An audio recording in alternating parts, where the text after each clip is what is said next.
G'day and welcome to Aussievision. My name is Liv and we're joined here by a very special guest today. It's Adonxs representing Czechia at Eurovision this year with the song Kiss Kiss Goodbye. Dobre rano, Adonxs. How's your week been so far? I presume it's been pretty hectic. I love this introduction. You got the vocals right. You got the Czech language perfectly nailed. Thank you so much for having me.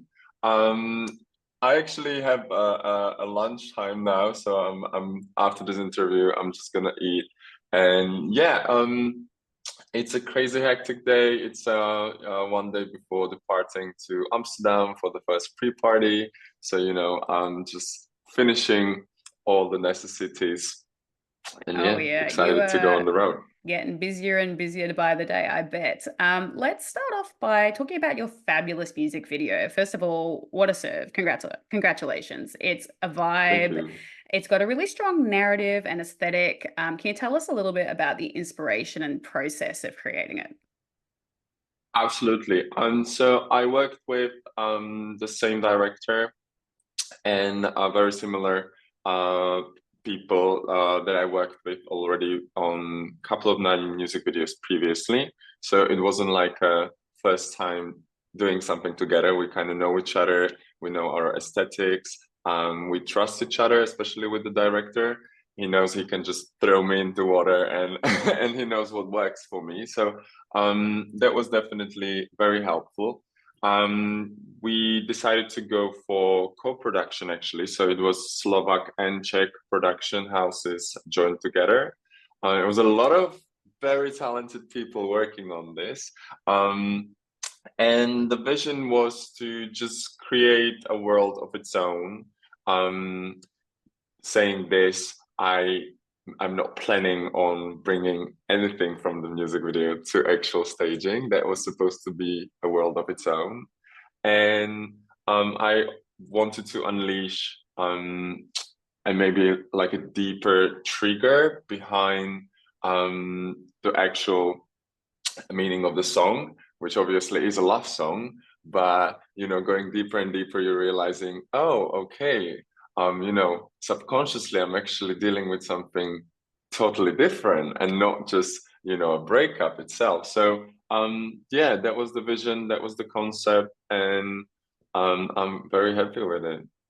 Well, it's exciting. We're going to be seeing something even newer for your staging as well. So that is very exciting. I'm curious to know. So you performed an acoustic version of your song at the Maltese national final, MESC, this hmm year. How did that come about? Was it your idea to just give us like a little nibble of your song and keep us keen, or how did that happen? So looking back at it, we understand that it was maybe a little bit of a bold move, and a risky move. Obviously, there was no national selection for Czechia this year. It was an internal selection. So we wanted to have some live performance that public and audience can listen to and see how it works live. But we also knew that all of this, music video, the full production is still being finished. So we didn't want to reveal too much. And the idea was mutual. I think it came from the delegation, and I absolutely agreed with it because it was, I don't want to say stupid, but it was just like the other way around. Like, obviously, I had the same question, like, why am I promoting, oh, why am I releasing acoustic version of a song that you never heard? Like, that doesn't make sense. And I loved it about it. I was like, let's try things differently. And obviously the song was written as a ballad. So in its core, this is how it started. So in that sense, it does make sense to me. And it did. And and I love that version. The acoustic version is a very valid version for me and will be released in a couple of weeks too. But yeah, so this is how we came up to it. Yeah, I love that. It was very bold, and I can say in all my years of following Eurovision, I don't think I've ever seen an artist go for that move before, but We loved it. Speaking of, I guess, your actual version of the song that is a little bit different, it has a dance break. Now, there's lots of divas that have had amazing dance breaks at Eurovision in the past. Would you say you were inspired by any of them in particular to have your moment to serve on the international stage? Absolutely, and maybe not just the Eurovision divas, but like pop girlies nowadays and in the history. I think dance breaks are ultimately linked with pop music, and for me that's a part of performance that I adore, that I love and enjoy very much. So I felt like I don't want to go just with a ballad. I want something where I can fully experience myself and explore and perform. And I must say the very first demo, even the piano one, had a placeholder for something like a dance break thing. So it wasn't a question for me to not have a dance break. I was like, I want this for sure. And then it was just a matter of how we can actually make this work and how we can be creative around it. And maybe that's what we actually did. We changed the time signature, which isn't very common for pop music either. So maybe another bold decision. But I guess when else to experiment when not, when not for Eurovision? And to your question, I obviously love all of our, amazing dance breaks. Mentioning probably Chanel, mentioning Fureira, and so many others. But yeah, I think dance breaks are also a big thing for Eurovision, so it just makes sense to me. I mean, who doesn't love a dance break at Eurovision? Like, let's Right, be real here. If you right. don't like it, like, turn off the telly. But anyway, you did mention that you're going to be doing some pre-parties and Amsterdam, I presume, this weekend. Is there anyone that you've met so far as other artists, or is there anyone you're really excited to meet? I know you've got a few other artists with the mustache and the mullet thing going on. That's competition this year. Love the hint. We actually had a live stream chat with Gojo last night. It was very spontaneous. Um, because we do have this group chat on Instagram now with all of the artists, and I think Sisal and Kyle, they were doing a live stream the day before, but you can only fit 4 people in it, and I was there just for like a couple minutes, and then Gojo was trying to get in, but didn't make it, so we're just like, okay, let's do another one next day, and some other people joined us as well. So it was literally like, talking to Gojo very first time in front of the audience, which is a very different setup. You're on the spot, but I definitely enjoy his entry so much. It's I must say it's actually one of the songs that I'm listening to the most, especially in the car. Such a like feel good song. And yeah, that was my first question, like wondering what happens if Australia wins Eurovision. Does it actually take place in Australia? Is the whole Europe moving there, which would be super exciting?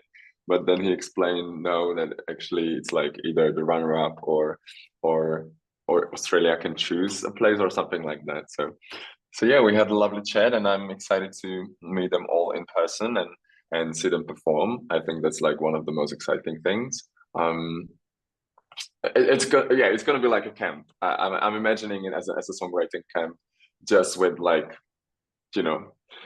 a lot of individualities. I mean, there's nothing quite like the Eurovision pre-parties, so enjoy every moment of it, mate. I'm really jealous. I'm here in Australia and missing them, but maybe next year.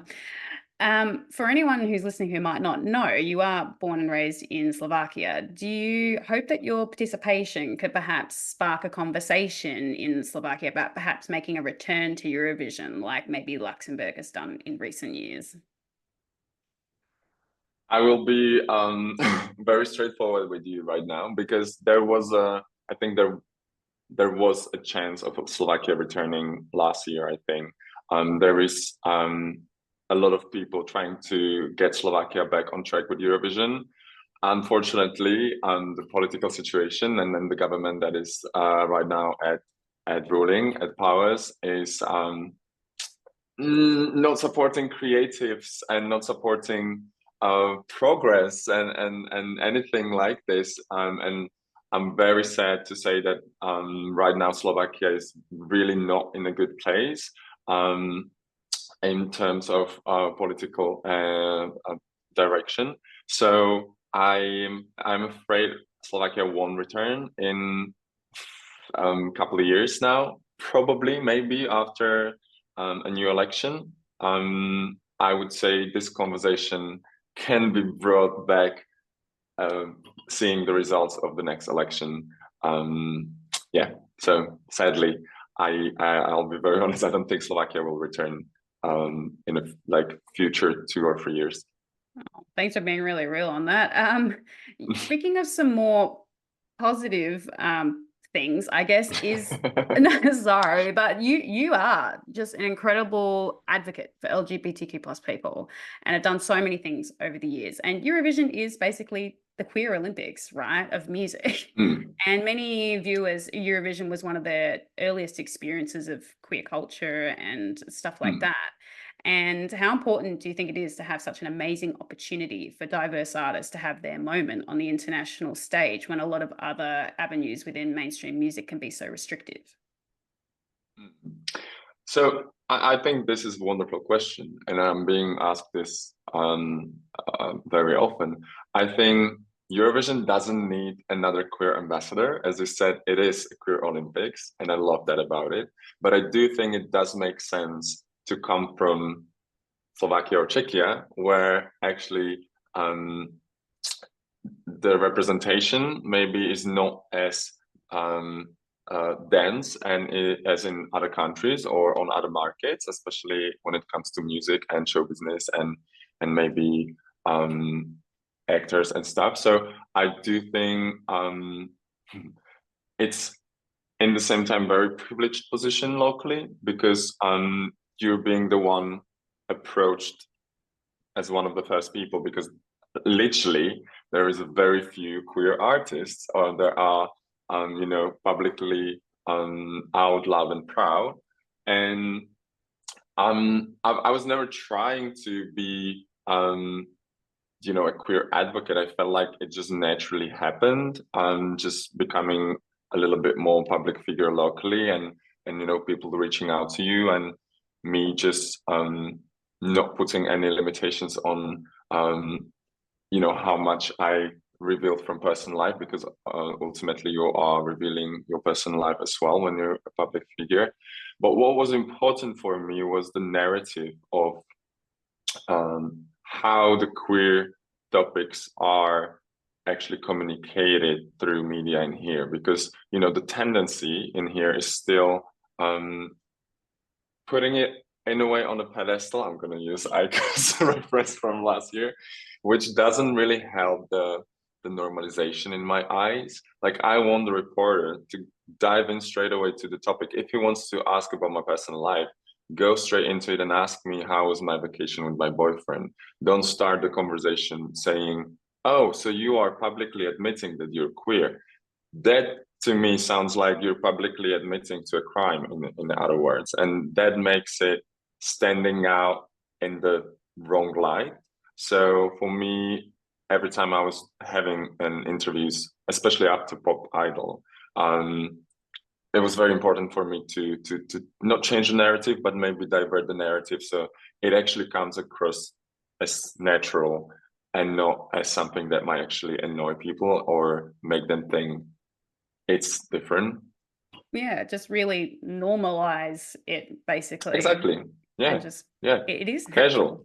Casual, exactly. So this still does make sense for me locally, but again, Eurovision doesn't need another queer ambassador.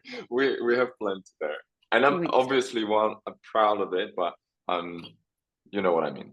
Absolutely, fair enough. And since we are Aussies, we always like to ask everyone this question. Have you ever been to Australia, or do you have any connections to Australia by any chance? I said it to Gojo last night. I haven't been myself. I mean, I want to visit. And I do have some distant family members that moved there. I believe it's a cousin of my grandma, and I believe they moved there in 90s. We're not really in touch. My mom, well, I'm not in touch. My mom is, very briefly, and I think they were discussing maybe a visit or something. But they are also very old at this point, so we would have to figure it out how that can work out. I definitely adore Australian music scene. Like, come on now, having this, having my Oh, own Troy, festival bless. behind myself. So yeah, all of it, Kylie, and you know, you are delivering great pop stuff. So yeah, just because of that, I need to visit. We are definitely blessed with good music. So yeah, you'll come out one day, see some concerts, enjoy yourself. Right, right. Australia and Czechia are actually in the same semi-final, so we can vote for each other. Did you have a message for your Aussie fans? Oh, yeah, this is fortunate that we are in one semi-final together. Um, it, yeah, I hope you're enjoying Kiss Kiss Goodbye. Obviously, sending you just the kiss of love, no desperation. And if you do enjoy my music and especially Kiss Kiss Goodbye, I will so appreciate all of the votes. So thank you so much. All right, last question. If you could take any three items with you to Eurovision, no matter how impractical, what three things would you take? Ginger shot, like, I don't know, I'm just addicted to them. Like, in a way, like, I love how they clear your throat, and I just feel like I can sing anything if I have a ginger shot. I guess toothbrush, including toothpaste. Um, and just free. Okay, so obviously they can give me mic, they can give me everything. So I will do toothbrush, ginger shot, and my stage look. So you I don't packed know. all the practical things. I mean, some years people say You wanted like it impractical. their pets and stuff, literally anything. I don't think ginger shot is very practical. I think It doesn't take up too much um space, at least. okay, well, let's do some scented candle. Or not candle, but you know, like Little stick the things. scented sticks. Yeah. Yeah. I love when artists do bring them on stage as well, or like they have them in the venue before they start playing. It's just like it's such a vibe. So I think that's very impractical. And then whatever, a jewelry. Let's go. Nice. Love that. Thank you so much for your time, Adonis, and good luck at Eurovision. As mentioned, Australia and Czechia are in semi-final 2 together of Eurovision. So get voting, Australia. I'll see you in Basel and have a really great time in Amsterdam. Oh, well, exciting to see you in Basel then. Thank you so much. Yeah. Thank you for your time as well. Yeah. Ciao, ciao.